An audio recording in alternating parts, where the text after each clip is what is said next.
Et après le 4, ça a été un retour aux sources. Donc comme le 1, c'est vraiment les mêmes décors.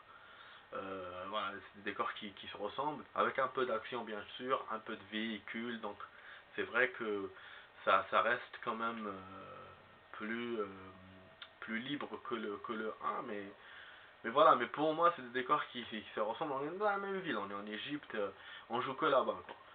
Donc voilà, donc ils ont essayé de ne pas le faire trop, le jeu, pas le faire aussi fermé que le 1, mais en même temps, il n'est pas aussi ouvert que le 2 ou le 3. Tu vas pas dans le monde. Alors que là, dans le 3, voilà, elle se balade dans plusieurs pays. Dans le 2, elle se balade aussi, mais d'une façon plus. L'ordre, il est moins ouvert que le 3. Donc, bon, je trouve si on fait la comparaison, c'est ça. Après le 5, je crois qu'il n'y a pas de stage. Il n'y a jamais eu les choix du niveau comme dans le 3. Dans le 5, il y a cet ordre-là qu'on retrouve dans le 3 avec chaque stage qui a 4 niveaux. Il y a un stage moins aussi pour le coup, parce que normalement il y a je sais combien, 16 niveaux en tout. Il n'y en a pas 20 comme dans le 3. Et donc ouais, ils ont enlevé ce... Je viens de me rendre compte, ouais, ils ont enlevé ce système de choix qu'ils avaient mis dans le 3. Donc je sais pas, peut-être que ça n'a pas dû plaire aux gens, ou je sais pas. En tout cas, la marque, voilà, elle n'a pas fait un peu d'action. Ah putain, ouais, je suis con parce qu'il fallait que je saute comme ça et je saute. Donc ouais, elle a pas dû, ça n'a pas dû leur plaire et du coup, ouais, ils ont pas renouvelé ça. Mais ils ont renouvelé le côté ordre qu'il y avait dans le 3, voilà. Le même nombre de niveaux pour les stages. Et ils ont fait un jeu qui était mixte, hein. Il y a un peu d'action, il y a beaucoup d'action dans certains stages, avec des hélicoptères qui tirent dessus et tout.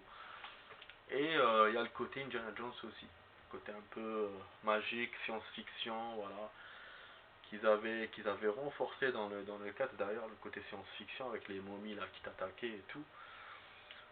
Les boss là qui étaient géants et tout machin. Donc ouais, donc le 5 il suit un peu le système du 4 sur ce côté là, il suit le système du 3 sur l'ordre des niveaux, mais bon, mais le choix des stages ils l'ont enlevé, et le système qu'il y avait dans le 2 et le 1 où t'as des niveaux comme ça, t'as directement les stages et tu continues à progresser, ça ils l'ont pas fait. Voilà.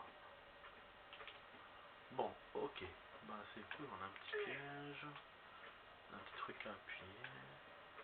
Pour l'instant, il n'y a pas de monstre, il n'y a rien. Bon, je vais essayer encore. Je vais mettre encore de la life. Oh là là. Là, c'est le dernier niveau, du coup, je me lâche un peu. J'avoue, voilà. Je me lâche un peu, là, parce que je sais que c'est le dernier niveau. Je sais qu'il reste pas beaucoup. De toute façon, même si c'est pas le dernier, il doit rester peut-être un niveau après, ou deux. Après, tu auras l'attaque du manoir. Donc, de toute façon, j'avais pas, je me suis pas spoilé. J'ai pas regardé. J'étais à deux doigts de regarder les niveaux sur internet pour voir combien il y en a. Après je me suis dit non je regarde pas. Du coup ouais, je suis vraiment dans le suspense sur ce côté là. Bon les amis, j'ai oublié de dire bienvenue sur la deuxième partie de la vidéo test 64 de Max Payne sur Tomb Raider remasterisé. Alors, on a déjà commencé la partie depuis 3 minutes, mais comme je discutais, j'expliquais des choses et j'aime pas m'interrompre d'ailleurs quand je parle d'un truc, et donc voilà. Ouais, pourquoi on nous met ça? En fait, je suis descendu par là, d'accord? Ah là là, des fois le jeu il fait des trucs, ça sert à rien. Tu vois, en plus il te fait tout un passage et tout. Je crois que c'était un secret ou quelque chose. Ah, on entend des... En fait, la musique, comment elle est faite. Cette musique là qu'on entendra souvent dans le 3. Et on entend des bruits, des cris de monstres lointains. Je sais pas, ça fait partie de l'audio ou c'est des ennemis qu'on entend. Je sais pas. C'est effrayant un tout petit peu. Du coup, bon, là, on a ouvert le portail. Donc, la trappe, du coup, il me reste quoi? Il me reste... il y a deux portes à ouvrir. Il y a une grille à ouvrir avec une clé. Et une porte de l'autre côté, là, une petite porte. J'avoue, je pensais que j'allais ouvrir ça au début avant d'ouvrir la grande porte. Mais finalement lui nous a ouvert la grande porte d'abord. Donc ça le jeu il me surprendra toujours sur ses choix. Bon du coup on va revenir à la grande porte. Bon combien j'ai marché?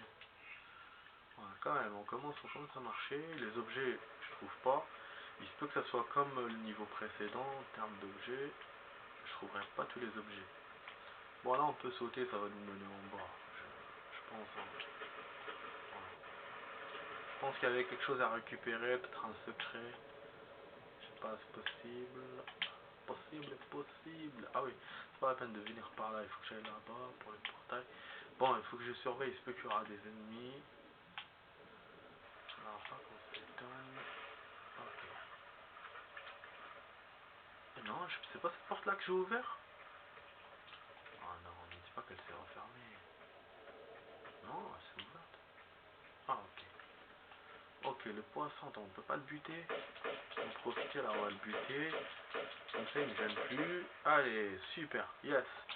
Donc ouais, j'aurais pu arrêter la deuxième partie maintenant pour enchaîner après sur la dernière partie. On va faire ça les amis, je vais sauvegarder. Et on va enchaîner sur la troisième partie de la vidéo. On va avancer doucement. Et après je vais manger. Bon, moi qui voulais manger une bouchée de la reine, je vais les faire ce soir là. J'ai le temps, j'ai moins la flemme qu'hier. Et puis il n'est pas si tard qu'hier.